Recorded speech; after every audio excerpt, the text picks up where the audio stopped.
Finally, we have the honor of hearing from our last expert today. That's Dr.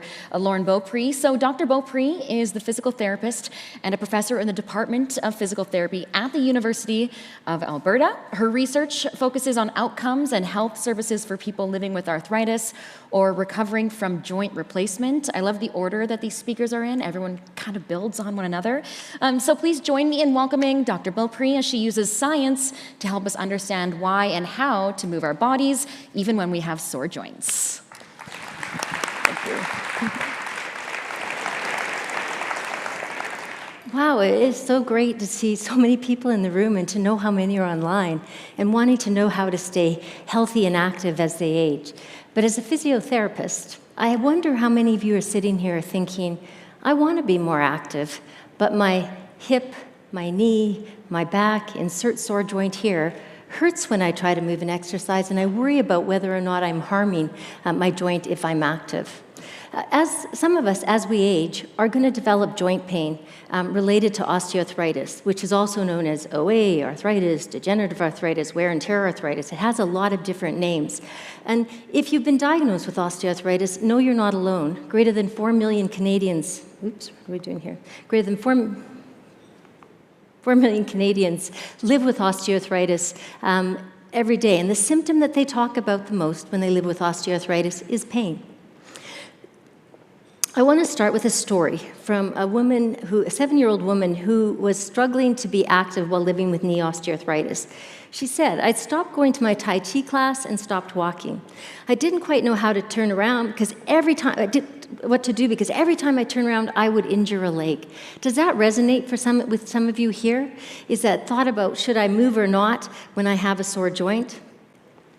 Exercise is a really good thing for us to do because when we exercise, we strengthen our muscles, and strong muscles support sore joints better than weak muscles do.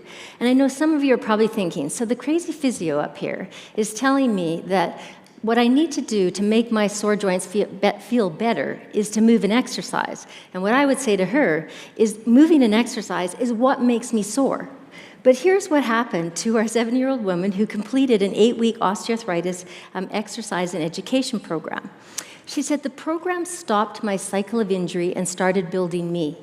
I could do three of one exercise, then 5, then 7, and then up to 10. I know the exercises are helping me, so I'm going to keep doing them. I'm almost brave enough to go back to Tai Chi. So as a physio, I know that exercise really does help because, again, strong muscles support sore joints better than weak muscles can. But I also understand people's concern about, well, how much does it have to hurt? And are you sure that that pain isn't making my joint get worse and my arthritis get worse? So before we talk about exercise, we're going to talk about pain. Because pain is complex, and there's a lot of what seems to be conflicting information about what you should do. You should move. No, wait until it feels better and then move. No pain, no gain. And this can be really confusing to patients. But some of this confusion is because there's different kinds of pain, and we manage different kinds of pain in different ways.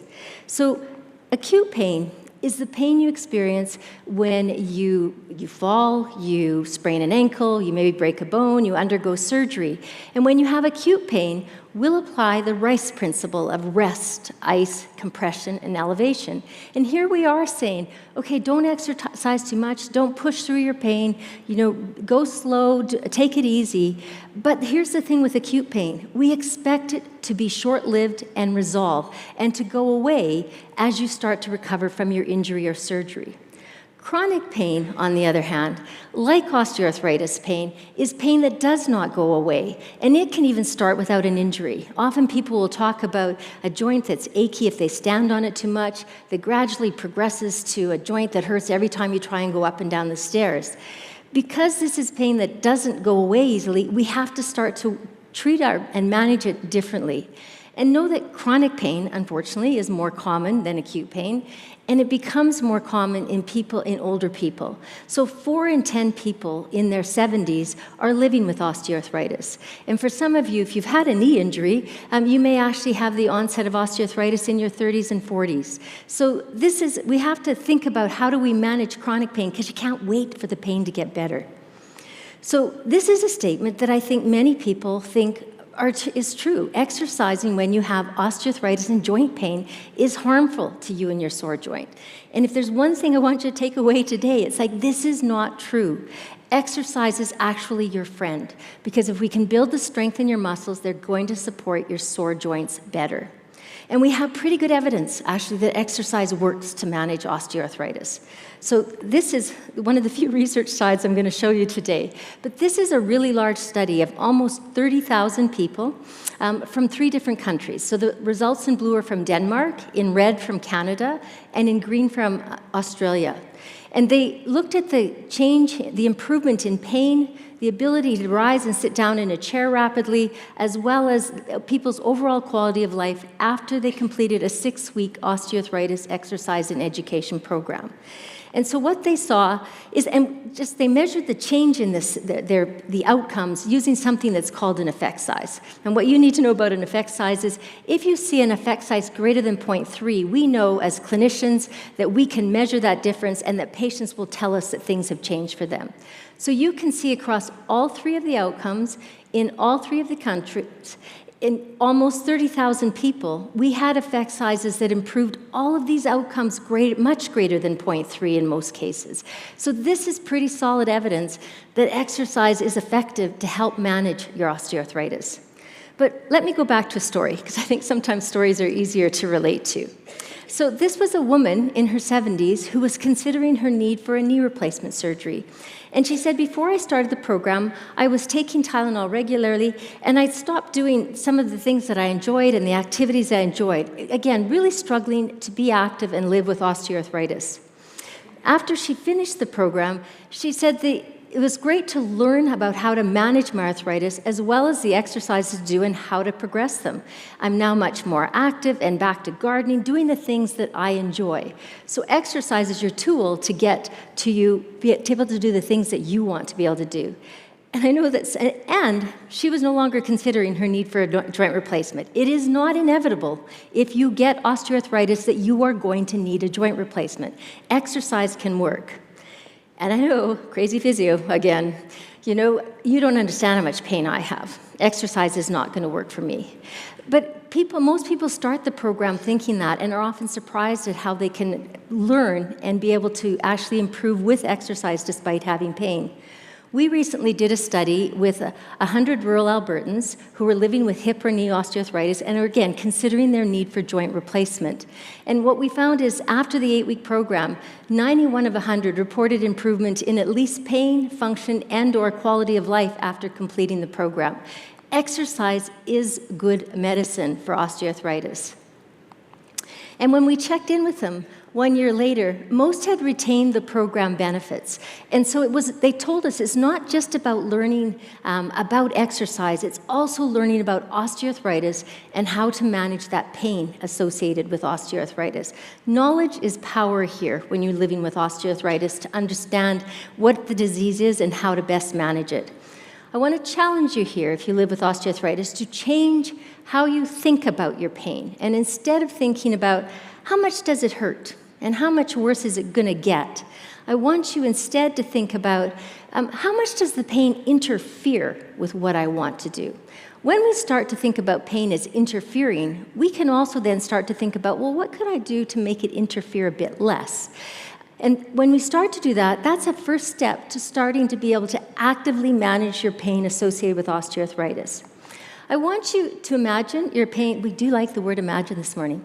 I want you to imagine your pain interference as a traffic light. If you're sitting here right now and you've got an achy joint, so a pain score of 1 to 2 on a scale of 0 to 10, where 0 is no pain, lovely, and 10 is the worst pain that you can imagine, what does your achy joint do when you try to exercise or be active on it? If it doesn't change, then be active, because you're going to get the benefits of the activity, both the muscle strength, your bone health, and maybe even your pain will improve. And you're not going to harm your joint. So you might as well exercise. Pain between 0 and 2 is a green light to be able to continue your exercise and activity so that you can maintain your muscle strength. More commonly, people will tell us that their pain increases as they try to be more active, and that's still okay. If your pain is greater than 2, but no greater than 5, you're still in a safe and acceptable exercise zone with your osteoarthritis. So you can continue with this one. But you're going to monitor a little bit now, because if your pain goes to greater than 5, into 6 or more, you're now into what we call the red light zone, and you should stop or back off to get back down into that safe zone. And the reason we want you to stop there is less about the harm to the joint and more about what it will do to how long your pain lasts. If your pain, your increased pain after you exercise, goes back to your usual resting level within a day of stopping the exercise, you're exercising at the right level, and that's where you should be working. If your pain stays elevated for more than a day after you stop exercise, you're probably working too hard and you need to bring it down. You should not stop, but you should back off. And you can back off by doing simple things like do fewer exercises or do fewer repetitions of each exercise. You can give yourself rest days between activity days. You can shorten your sessions and do 2 shorter sessions or just not exercise quite as heavily.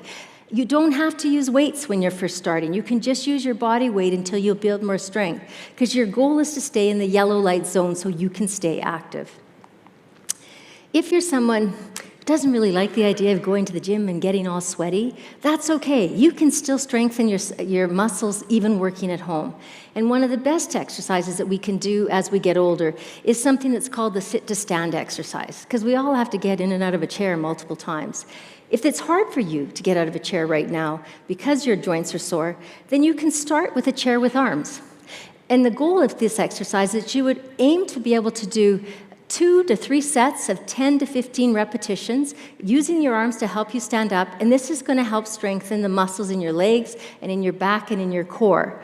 Once you get to that point, then you can progress to using no arms, and your aim is the same thing. You want to be able to rise from sitting 2 to 3 sets of 10 to 15, and when you can do that, then you can add weights.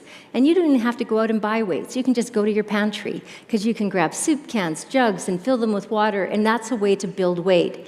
This exercise is one of the most important exercises that you can do as you age, because if you want to remain in your home and live independently, you have to be able to get up and down from a chair, in and out of bed, on and off the toilet without falling. So if you only ever wanted to do one exercise to help hip or knee osteoarthritis, this is a fantastic exercise to do.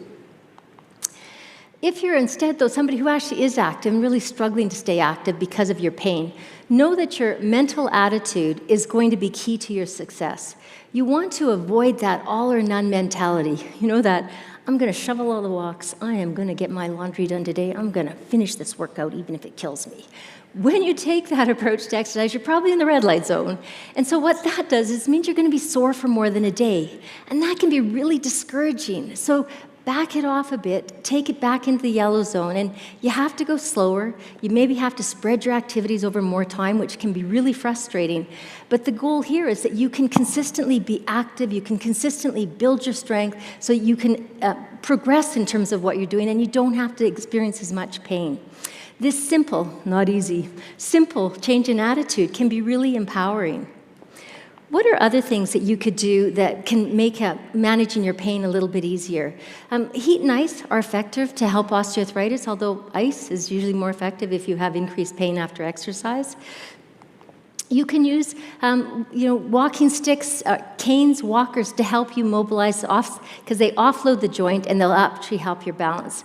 For the woman on the left, though, I'll tell you that walking sticks are meant to be on the ground.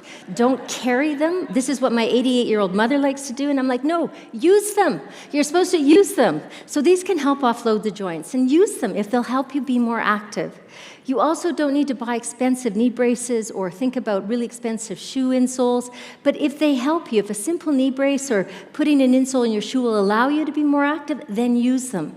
Because your goal is you need to exercise. Those things can't replace exercise. You have to build your muscle strength, because strong muscles support sore joints better than weak muscles do. So if you are living with osteoarthritis, I want you to think about what could your life look like in a year or 2 years or even 5 years down the road if you started to actively manage and control your osteoarthritis. Here's a prescription that can help you achieve the things that you want to be able to do. Use the pain traffic light. It's because pain is fluid. So on your good days, do more, and on your sore days, do less. But don't stop. Your goal is to sit less and do more. You have to move and exercise to keep your muscles strong. And you got to be patient, because exercise isn't a quick fix. You're going to have to exercise for at least 2 to 6 weeks to start to see the benefits. But once you achieve some benefits, you can actually maintain those benefits for, doing exercise 1 to 3 times a week, because you got to keep doing them. So if you don't use them, you lose them. So you got to build this into your lifestyle to manage your osteoarthritis. But what have you got to lose compared to what you might gain if you decide to take control and manage your osteoarthritis? Exercise is good medicine. Thank you.